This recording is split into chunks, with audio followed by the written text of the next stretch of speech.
to say 0.8 or something like that. One of the ways that we mark somebody of achieving an actual VO2 max on a test is if that value exceeds 1.1. Now, any of you who are paying attention are thinking, well, wait a minute, how the hell can a ratio between two things ever get past 1? Well, that's because you're getting to a place where you're actually offloading more CO2 than is actually necessary. And this is what actually causes and explains a thing that people like to call EPOC, which is excess exercise post-oxygen consumption. This is another way to think about it. The only reason you're breathing is to bring in oxygen and offload CO2, right? If I'm no longer exercising, why am I still breathing? In other words, once you stop the demand or the need for energy, you should stop ventilating. But you don't, right? And that's because in the case of low intensity exercise, the second you stop, you're right back down to resting ventilation. No problem, because you were able to match the need for energy with the offload of waste 1-to-1 during that exercise. When you start creeping up the intensity, you can't do that. So you have to basically start stealing a little bit of fuel here. So even though you're done exercising, you're still ventilating because you have to pay that back. And pay that back, by that I specifically mean you have to bring in oxygen because you have a whole bunch of waste that's been accumulating in your tissue that you've got to deal with. And I'll walk you through what that waste is. It's a particular molecule that a lot of people have heard of but grossly misunderstand. So you got to be able to handle that. So the reason that you sit there and go and continue to ventilate is because you're now trying to pay back that excess post-exercise oxygen debt. That's that oxygen debt we're specifically talking about. All right, so that being said, as we start cruising up, that RQ starts going up, and if we get to 1.0, you're in a, like, you're hurting. You're in a pretty good spot. All right. I like that. You're hurting. You're in a pretty good spot. Yeah. There's a window into Dr. Andy Galpin's mind. Now you really want to be a subject in his laboratory studies. Sure. Masochists swarm to Andy's lab. Yeah, absolutely. All right. So the idea that I will lose more fat by being in an exercise situation that is burning more fat, it seems to make sense, but it's a massive failure to understand the metabolism. It's the exact same explanation to why exercising fasted doesn't matter. So the exercising fasted issue under normal circumstances is irrelevant because you have plenty of fuel in the system even when you haven't eaten breakfast that morning. Now, if you're talking like extended fasting over multiple days, this is a different scenario. If muscle glycogen, liver glycogen, and blood glucose are at sufficient levels, then you absolutely have enough energy to perform almost any type of exercise that most people are doing. You know, maybe if you're Rob and you're at mile 20 today, it's a different story, but the vast majority of us have plenty of fuel sitting around, so we're not going to burn more into fat just because we didn't eat breakfast that morning. So that just doesn't make energetic sense. We have a lot of backup supplies, and you're never out. The trick here is this, there's a concept here we call crossover concept. So as we are starting to move up exercise intensity, we start burning a higher percentage of our fuel from carbohydrates and a lower percentage of our fuel coming from fat. I'm sleeping. That's the highest percentage of your fuel that will be coming from fat of any activity you could ever do. So if the theory that I'm going to stay at a lower intensity to burn more fat was true, the optimal fat burning strategy would then be to sleep. Like, that doesn't make sense. Of course it doesn't. So why would then going at a slightly elevated rate somehow all of a sudden magically make you lose fat? It doesn't actually make sense. When you think about it that way, you're like, oh yeah, there's no way. So it's a percentage trick. It's a difference between absolute and relative. This is what this confusion is. So yes, as you start doing lower intensity exercise, whether you're fasting or not, it's irrelevant. But lower intensity exercise, a greater percentage of your fuel is coming from fat. However, your total fuel expenditure is very low.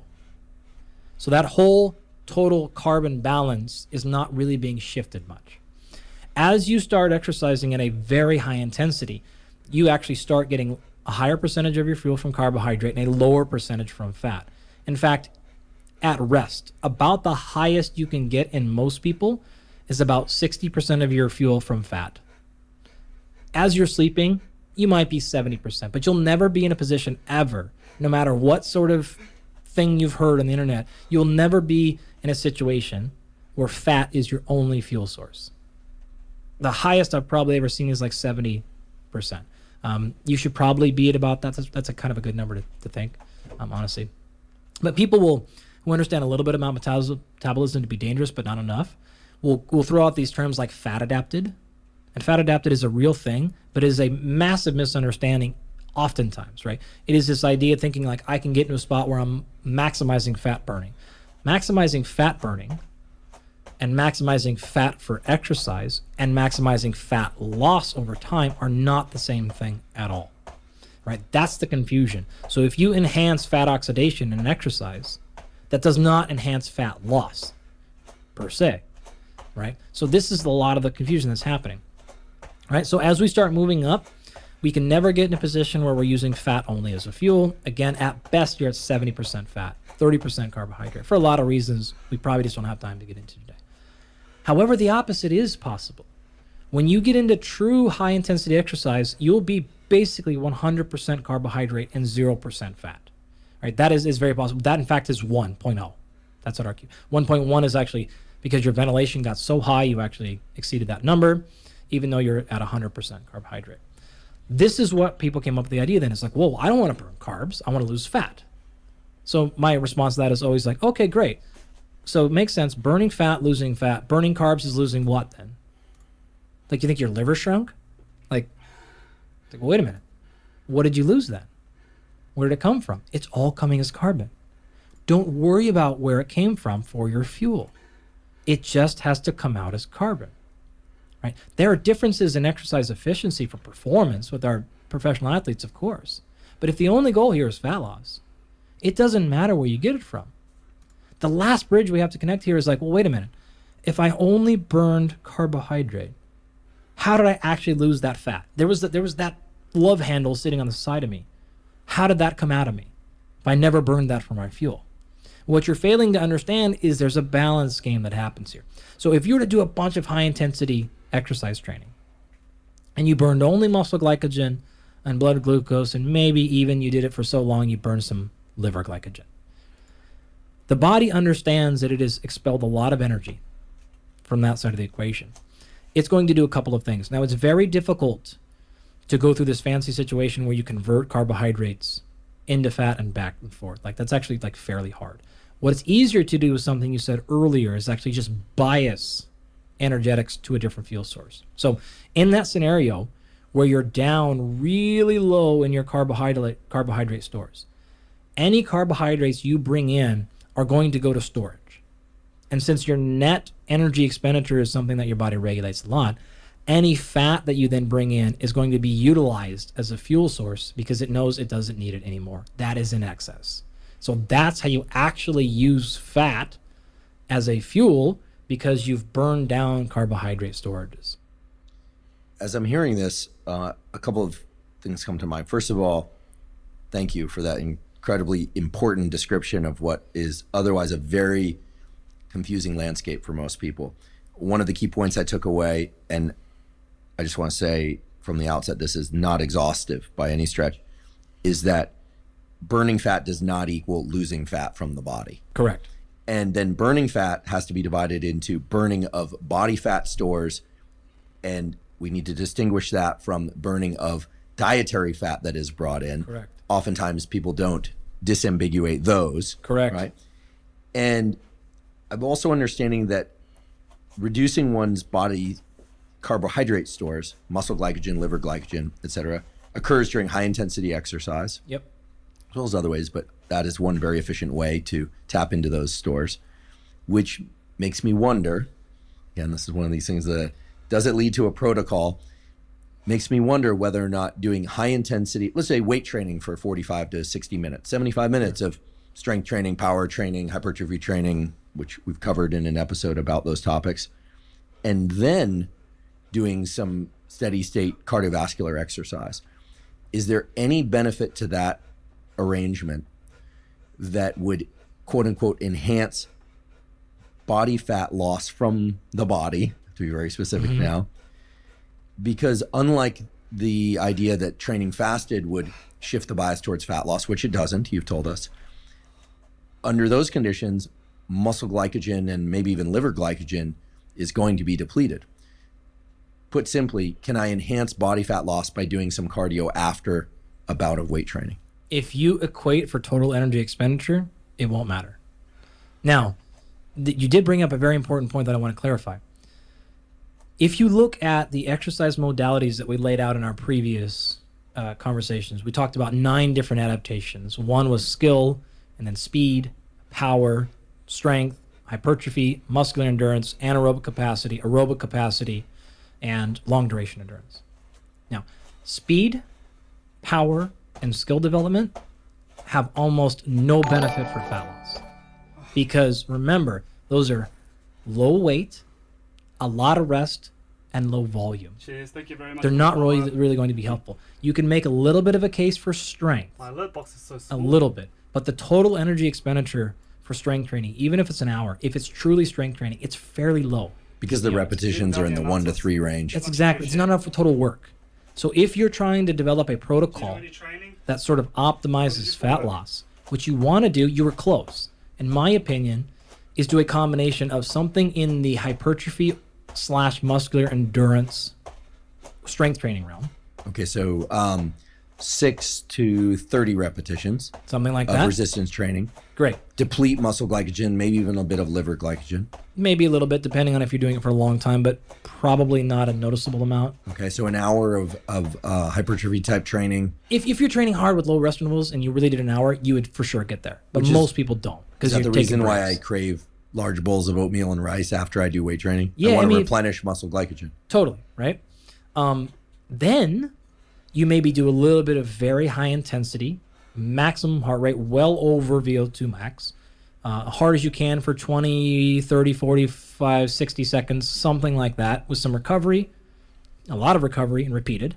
And that's going to do a great job of deplenishing muscle glycogen, right?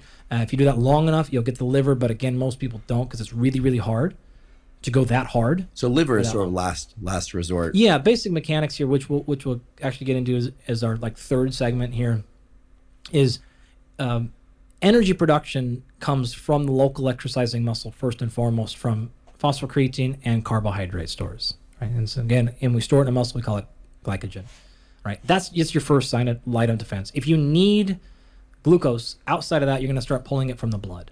But one of the things, your body regulates a handful of things over almost everything. Blood pH, blood glucose, blood pressure, and electrolyte concentrations. Like, it really does not want to mess with those things at all. It will change almost anything else in the body to keep those things standardized, right? You generally, because you need all those things for your brain to work, and your brain will stop working, right? If you lose blood pressure, it won't go up there. pH changes, you can't run metabolism. Electrolytes change, you can't think. And glucose is a primary fuel source for the brain. It's going to be a problem, right? So if that number starts to come down because you're grabbing glucose out of the blood, your liver is going to then kick in. It's going to break down its glycogen to put glucose in the blood to keep the blood number the level. In fact, one of the things you'll see is blood glucose concentrations rise during exercise. They don't fall. In fact, they rise as an anticipatory state. If you train a lot, your blood glucose will start going up before you start moving. It knows it's coming, right? So you can play that game. You can rob Peter to pay Paul for a long time until your liver runs out. And that's what actually is a bonk. And in terms of like long duration endurance stuff, you're talking many, many, many miles, several hours typically. We say, oh, it's got to be over 2 hours before your liver starts to become a real problem, or it has to be tremendously intense because of those reasons. You have to burn through just a lot of energy before your liver starts to get into a problem. You can continue to train when your muscle glycogen levels are low. In fact, people say glycogen depletion in muscle, but it's generally a misnomer. You are going to have tremendous signals of fatigue when that number gets lower than 75%. So people think that like their muscles are getting heavy. You're probably still 75% full. A lot of folks will quit around the 50%. The highest I've ever seen is like 95% true depletion. And that's in extremely high level cross-country skiers and like their deltoid. It's very, very low. Some very talented runners will get fairly low in their quads. But the vast majority of folks, by the time you're 50% depleted, you're going to quit. It's going to be really, really challenging. So you're never really going to get that low.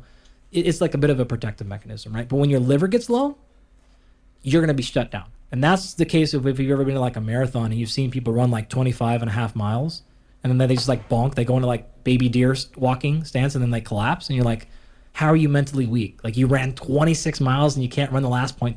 It ain't mentally weak. It is, if your liver is done, it's going to stop you because there's no more backup reserves. Muscle you can get away with, you can push through it. Liver will not let you go any farther.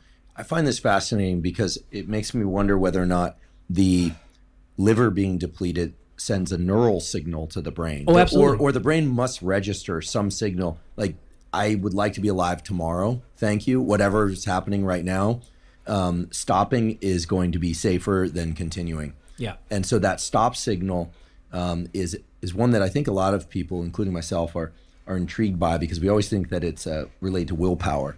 Mm-hmm. But the brain needs to preserve itself. And as the master computer, I mean, there are ways to go into kind of automaton type, not thinking, just doing type behavior. You have override switches, right? And you can play those cards. And you can get better at learning and being less sensitive to that switch. That's exactly what happens when you first start training, right? You start to realize like, oh my gosh, I'm super tired. And then you realize really quickly like, oh, I'm totally fine here. And this is like the pick your person who's made sayings like this, but it's like you're really only 10% depleted or 30% or 40% or something. We're all operating at 40% of what we could do. Of course. Right. Any of those things are true because it is like a little bit of an override. You've just gotten very sensitive to being a small percentage depleted and you've learned, okay, I'm tired. And there is a long way to go past that. But once you get past that and you flip that override switch a lot, you're going to break quickly because you basically learned to ignore that signal and problems can happen really quickly after that. And that's even experienced endurance athletes. If you hit that level, it's like you're going to be hitting the concrete next. And that's potentially a problem. I want to make sure I understand a concept that you referred to earlier correctly, because I have a feeling that I don't.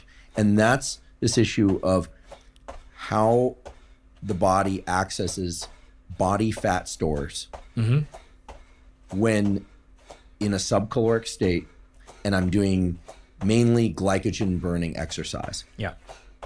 What I heard you say, and please correct me where I'm undoubtedly wrong. What I heard you say was that, okay, I go into the gym and I start lifting weights. I'm burning muscle glycogen, mostly local to the muscles that I'm using. And then I start pulling glycogen from the bloodstream. Maybe there's some body fat stores that are mobilized, probably not dipping into my liver glycogen. Okay, I complete the workout. Maybe I even hop on the Airdyne bike and do a little sprint. Yep. I go for a jog. Maybe I eat immediately afterward. Maybe I don't eat for a few hours afterwards. But across the day, I ingest fewer calories than I burn. Is it the case that body fat is mobilized in order to replace the glycogen that my subcaloric intake was insufficient to provide? In other words, because I didn't eat enough to fill the glycogen stores, am I using body fat converted into glycogen to fill those stores? Right. And if so, is that a case where I'm no longer exhaling carbons in order to burn body fat, but rather I'm repurposing body fat into muscle? Have I turned fat into muscle in that case? Yeah, I'm really glad you asked this because I did a very poor job on that last point talking about earlier. I'm realizing, playing back in my head, because that's so many really good questions. You cannot turn fat into muscle. Can you turn muscle into fat? No. I'm so glad you said that because when I was in college, I don't want to out that person, the physiology teacher seemed to think still at that point that one could lift weights, get muscular, but then it would eventually turn into body fat. That myth has, I think, largely been dispelled. I heard that so many times as a kid. I heard it so many times in college. I heard it so many times in our undergraduate students from other faculty and such. So, no, like they are not the same structures. They are very different. Let me take a shot at answering this better. You were really, really, really close. So, yeah. If you were to do that type of exercise where you've burned a lot of muscle glycogen, how is it I'm losing stored fat? Right? That's really the crux of the question. And it doesn't even actually matter if you then went ahead and ingested extra carbohydrates or fat post-exercise. That's not really the thing. You hit on a couple of key things. Number one, this is all under the assumption that total caloric intake is still low, right? Below total need. Below total need, right? Okay. I also want to flag calories in, calories out is not the only thing that matters. This is a very complex thing. Calories in is incredibly complicated. Calories out is even more complicated. Okay, so well, maybe another series we can spend on that alone. All right, so don't go nuts about that. You have to be hypocaloric one way or the other. If you burn a bunch of muscle glycogen and you are hypercaloric, you're still going to add fat. If you burn a bunch of muscle glycogen and you're hypocaloric, you're going to lose fat. Right? Think about it this way. You're in a negative calorie state. Where are those calories going to come from? Are you going to reduce your muscle glycogen storages permanently? No. No. Are you going to reduce your glycogen storage in your liver? No. You want to reduce blood glucose? No. No way, right? So where is that extra energy coming from? It's coming from your stored fat. It is your backup reserve energy system. The way that I want to flag this here is people tend to think about it as like carbohydrates versus fat. That's not, it's more like a chain, more like a bicycle where there's a front gear and a back gear. You turn one gear, it turns the other one. These are complementary systems. They are not and or systems, right? You're turning one. And when we go through carbohydrate metabolism, maybe here in a second, you'll understand why you have to have an anaerobic and an aerobic component to that. There is absolutely no way to complete carbohydrate metabolism without oxygen. That has to happen. The only way to engage in fat metabolism is aerobic and oxygen. There's no anaerobic component to it. So there's a fundamental difference there. So your carbohydrates are meant to be incredibly flexible. It is the primary fuel source for a reason. Your fat is not meant to be flexible. It is meant to be unlimited. That's the basic point. So you want flexibility over here and then unlimited capacity over there. Now I'm safeguarded against any energetic need. Okay, I need to run up a hill for safety. Cool, carbohydrates are there. I need to then run for 17 hours. Cool, fat is there. We want both of these systems. You want to be able to have great energy throughout the day. You want a slow drip coming from fat. You don't want up and down, feel great, up and down. Awesome. You want to be able to think very quickly and get hyper-focused. Boom, carbohydrates ramp right up, right? Get it into the brain, get thinking better, get thinking clearly fast. So we want all of these, not just for exercise purposes, but for activities of daily living. We want an optimal system here. And when people use the terms like fat adapted, they're generally hijacking that and they're thinking, it used to be a thing we said all the time in like all of my undergraduate classes for years. And that idea of metabolic flexibility is using optimal fuel sources and optimal times, not maximizing fat usage. The people have co-opted that term of metabolic flexibility to being like, oh yeah, therefore learn how to maximize fat burning. That's not what that term means. That term means maximizing your ability to use whatever fuel is optimal in that time. Now, I'll grant you, most people aren't fantastic at using fat as a fuel source relative to the other direction.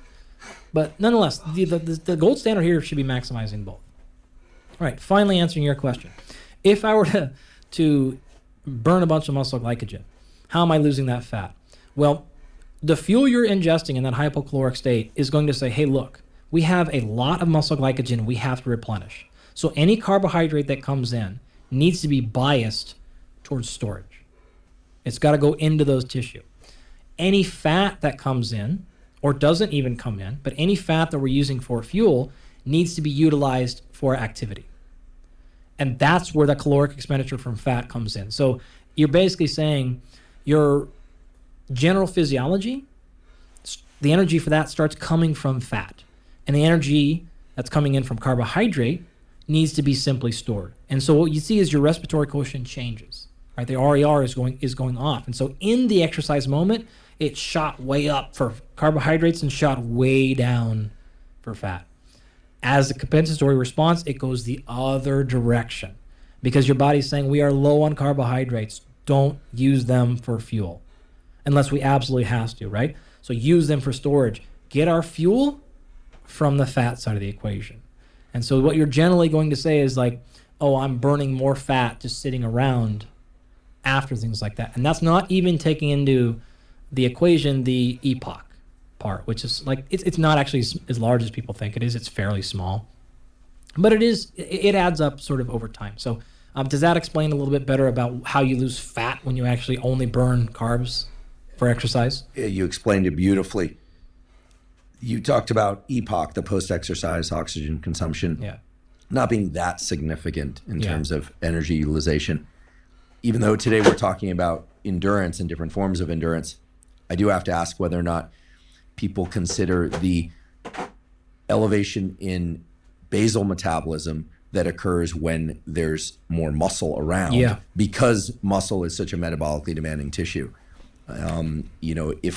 Is there a straightforward-ish equation? If one adds 1 pound of lean muscle tissue to their body, even if it's distributed across multiple muscle groups, does that equate to a caloric need of X number of calories per day? Yep. And is that because of the muscle protein synthesis needs of that muscle, or its glycogen storage needs, or both? If you don't have enough muscle, you start to have problems with fat loss. It's a difficult challenge. If you have enough muscle and you're just trying to get extremely large, if your FFMI is 24 and you're 15% body fat, adding more muscle is not really going to play a lot in the equation, and here's why. Muscle is more metabolically active at rest than fat, but fat is not inert. So fat is still going to burn a small number of calories. Muscle burns more, but it's not nearly what people think it is. I'm a muscle guy. I'm a muscle physiologist. I would love to get people to have more muscle for any excuse I can. It's not honest to say that, though.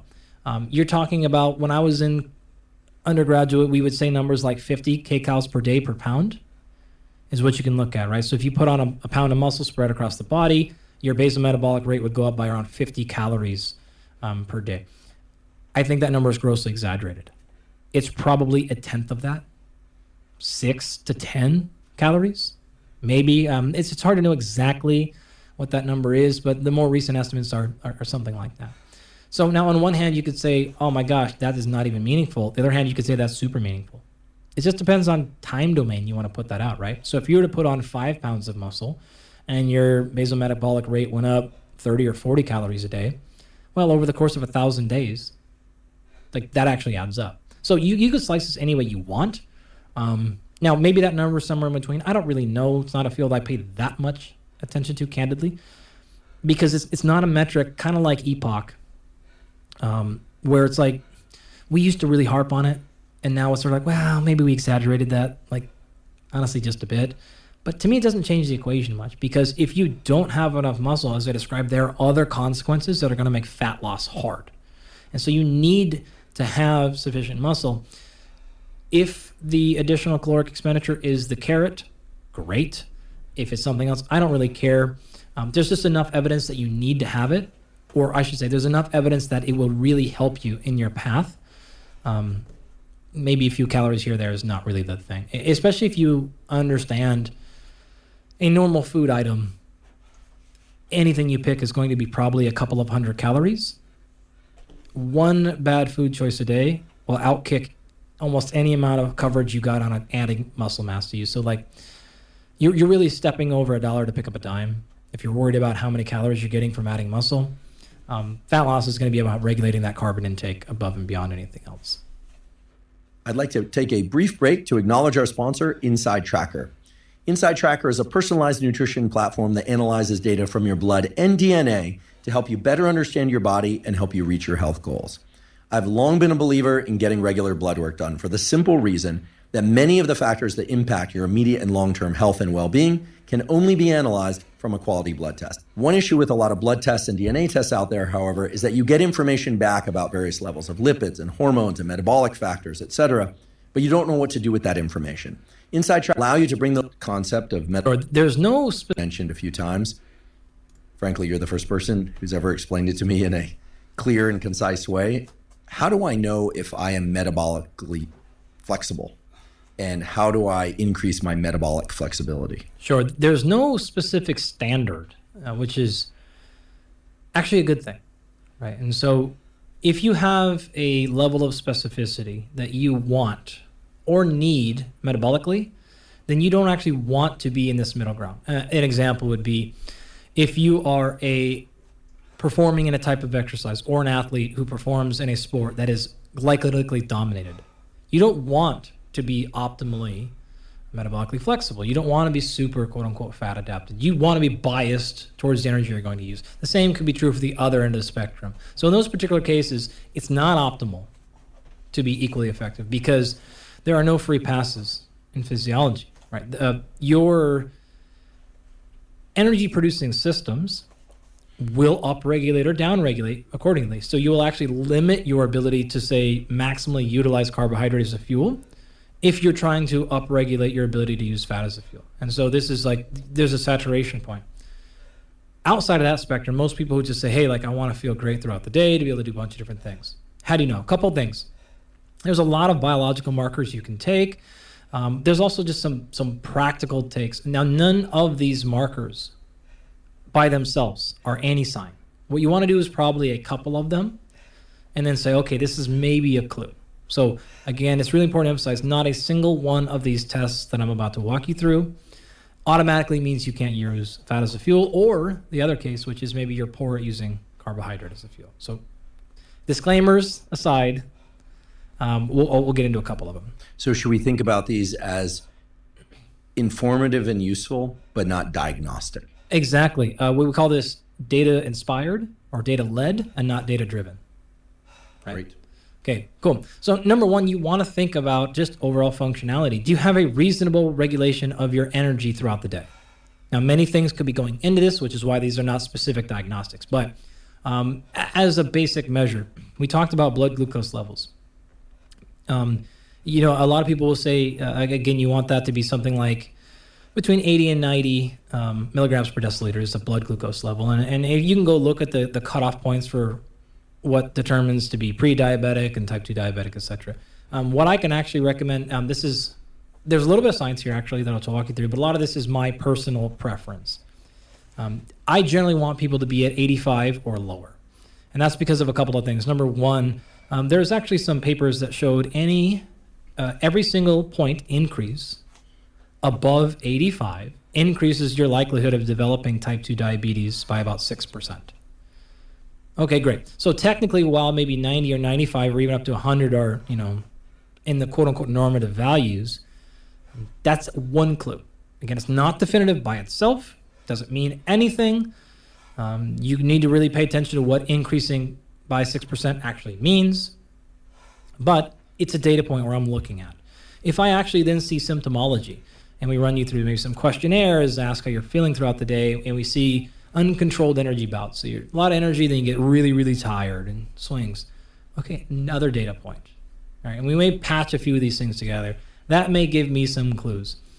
That being said, again, a lot of this rhetoric is used to then scare people off of carbohydrates. And that is, I want to be as clear as possible, that is not truly the only thing people should care about, right? It can be a thing.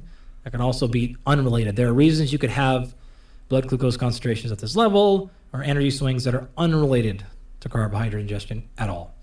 All right, so one test you can run. In addition to that, if you're going to get blood glucose measured, you can look at some markers we talked about earlier, which are AST and ALT.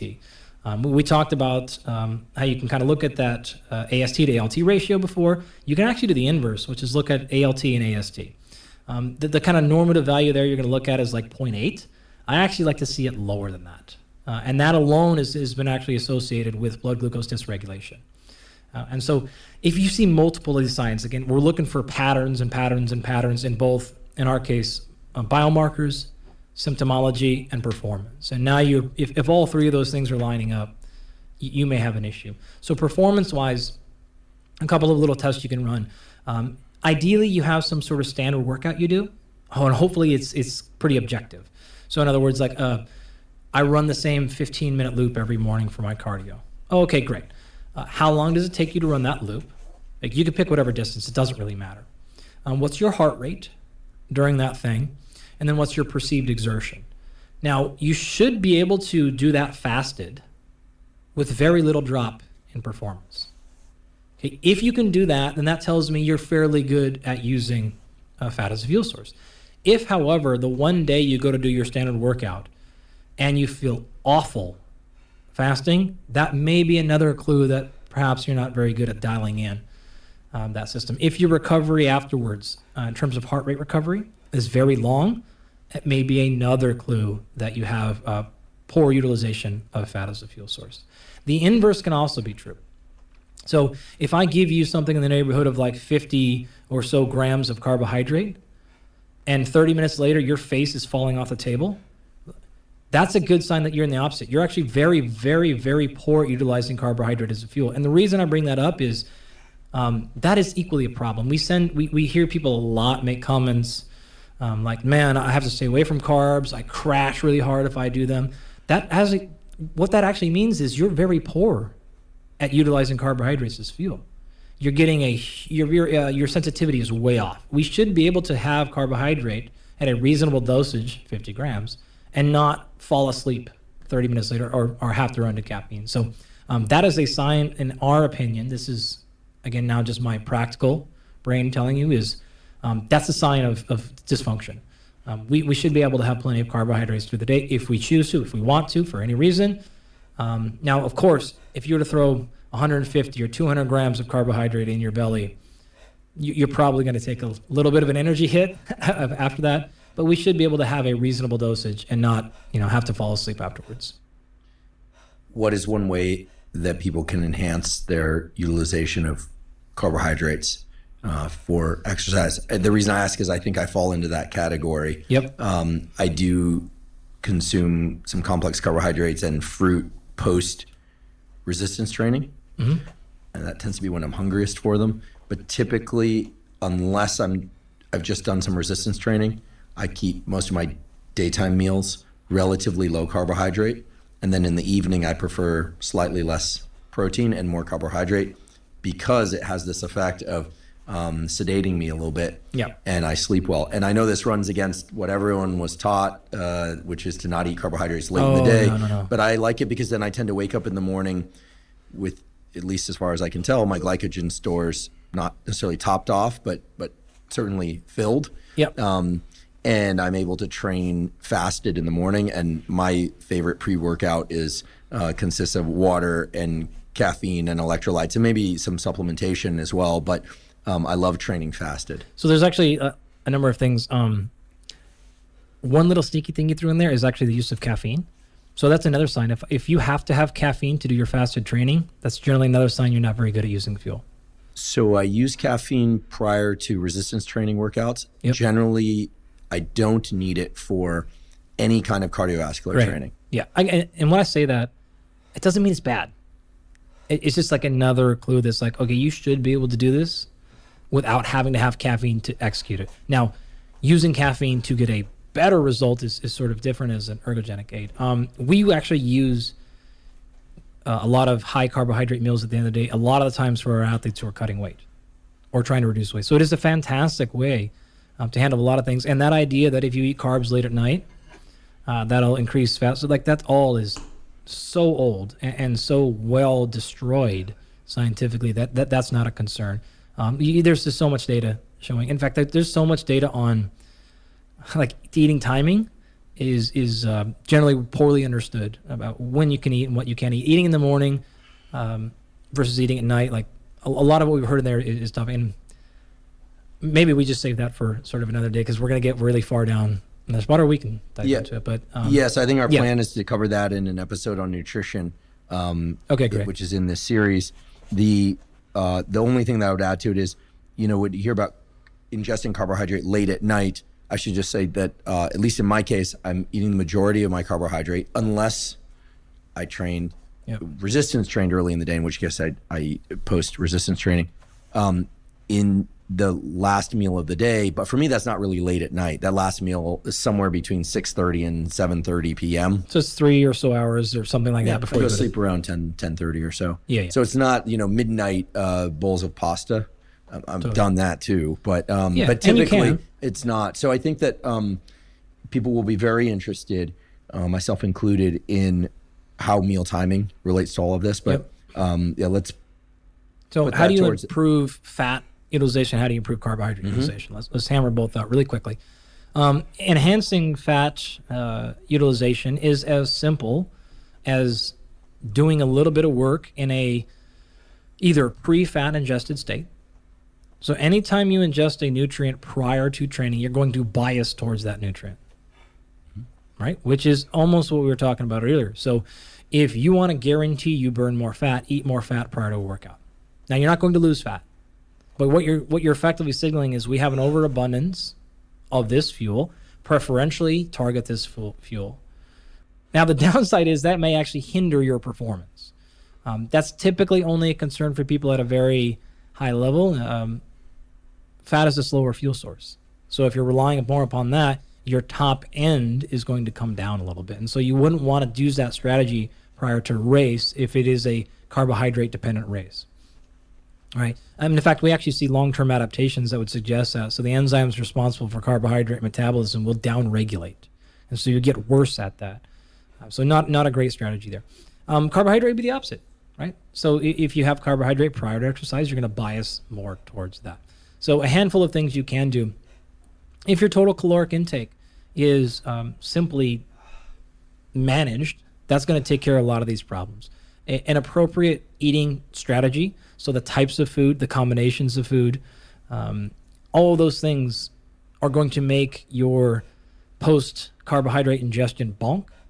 A lot of those things can go away. So there's a little bit of physiology that has to be corrected for. So it's a little bit, in one hand, you can go very deep here, right? So the real answer of how we would do this is if we see a scenario like that, we're going to do a whole set of analyses. We're going to go full labs, right? Probably extensive blood panel, urine, saliva, stool even. And we're going to figure out where is that glucose dysregulation coming from.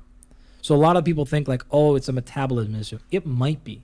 It also might just be a flag that something else is happening in the body. So we're going to actually work backwards a lot to try to figure out exactly why that's occurring. It may be as simple as, oh, you're eating a lot of your carbohydrates without any fiber or protein.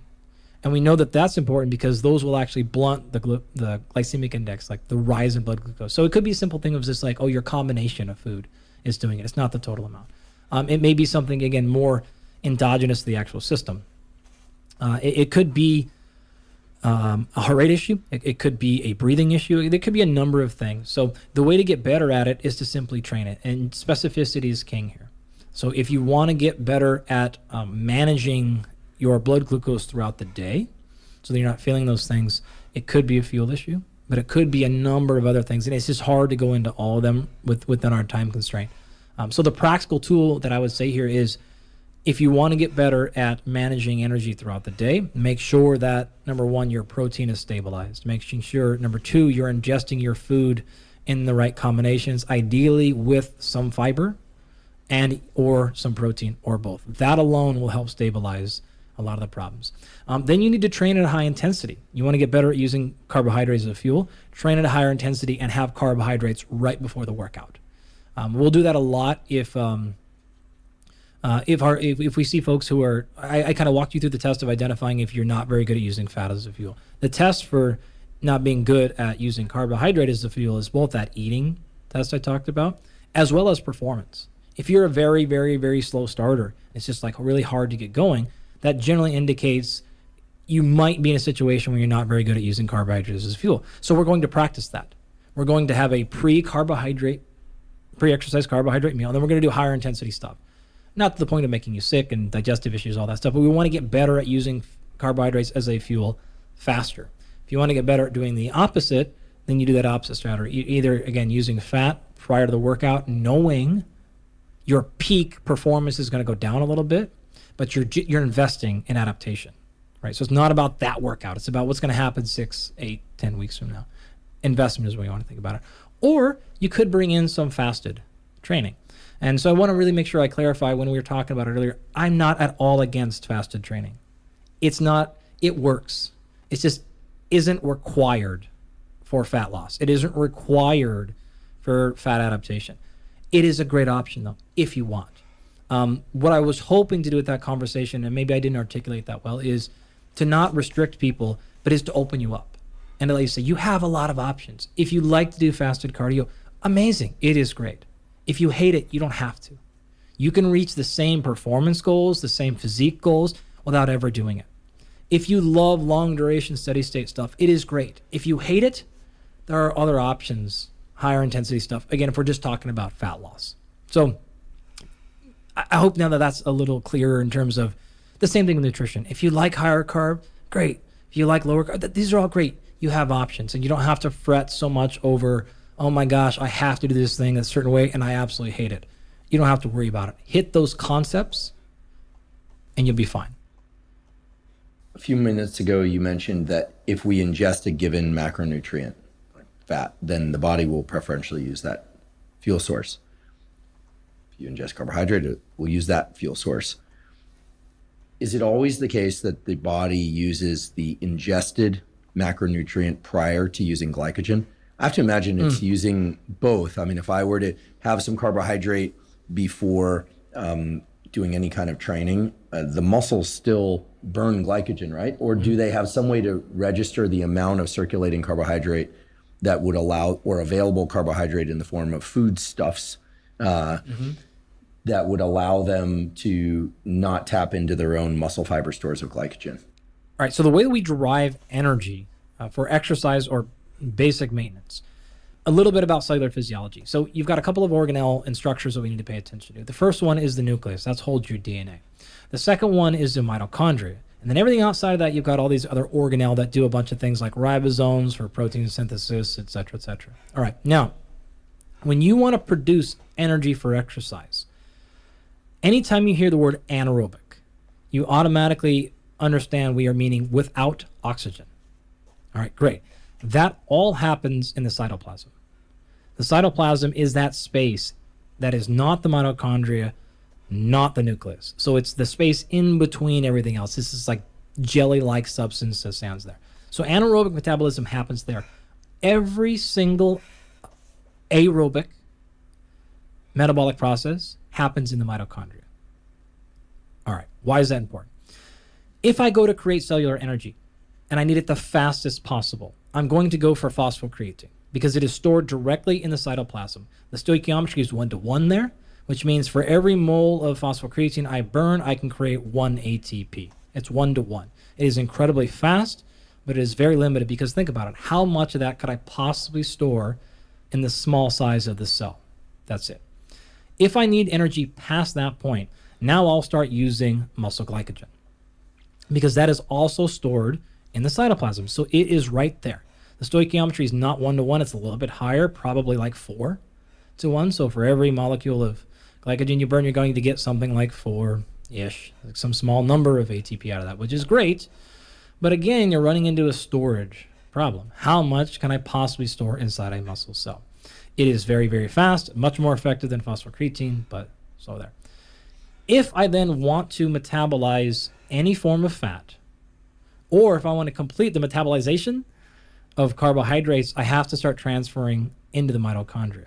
Now I start getting whole hosts of ATP. If you were to fully run through this thing, which I'll talk about in a second, called the TCA cycle or Krebs cycle, you'll get now something like 28 or 30 or 35, kind of depending, ATP per. So the energetic output is much higher. Okay, so here's exactly what happens. Then I'm going to walk you through this in the form of carbohydrate, and then I'll come backwards and go through fat. So remember, carbohydrate. It is one carbon molecule that has been hydrated. So it is 1-to-1. So the actual chemistry here, it is CH2O. 1 carbon, 2 H, 1 O. Glucose is a 6-carbon chain. So the chemistry here is C6, H12O6. 6 carbons, 6 waters. Very simple. That's a carbohydrate. All right. So you can imagine if you're watching on the video here, you'll see my fingers going nuts. I'll try to make sure I explain it to you all just listening in an easy fashion. So you've got this chain of 6 carbons that is in front of you. And the very first step to metabolism is you snap that thing in half. Right? So you break it into 2 separate 3-carbon chains. All right. Now, in doing that, you got a little bit of energy because you broke that one bond, but not a tremendous amount. This is called glycolysis. So lysis being the split, and glyc being like, you split glycogen up. Got a little bit of energy of that. All right. You form this 3-carbon chain called pyruvate or pyruvic acid. Okay, there's differences there, but don't kill me. Just general audience, friends. All right, I gotta communicate this to everybody. So you got a little bit of that. Now you can't do much past that besides rip one more carbon off of each of those 3-carbon chains. So I've got 2 3-carbon chains. I gotta be careful how I do this with my fingers so I don't flip you off here in a second. But I burn one more off of each. I get a little bit of energy, and now that little 2-carbon chain, I have two 2-carbon chains, those are called acetyl-CoA. All right, amazing. I have now completed anaerobic glycolysis. I've got really nothing left I can do here. I made a little bit of ATP. Now, wait a minute. I have now freed 2 carbons. Because remember, I started with 6 and I split them apart, but I had 2 3-carbon chains. I burned 1 each. I've got 2 free floating carbons. I have to now do something with them. My body will not let me go through that last process unless I've got a plan for that free carbon, because I can't break it in half. Amazing. Here's what's going to happen. If I have those 3 carbon molecules and I don't have anywhere I can put that carbon, Alrighty. I have my morning workouts, but yeah, had to do something. About 7-8 hours. But it's finished. And then I'll be taking workers' comp patients soon, which is yay fun. Not really paperwork, but yes, fun. Anyway, gonna go take a cold shower now. Take care. Hopefully we'll be back on Wednesday sometime, either morning or afternoon. Usually afternoon now. I'll come over into work now, but we'll see what happens. Right. Ooh. Just glad I got it done. That's all. I was close to just not working out today. But yeah. Let's put that time in there. And then now I won't have to regret tomorrow for not working out today. Alright, take care. Till next time. Good luck in your fitness journey.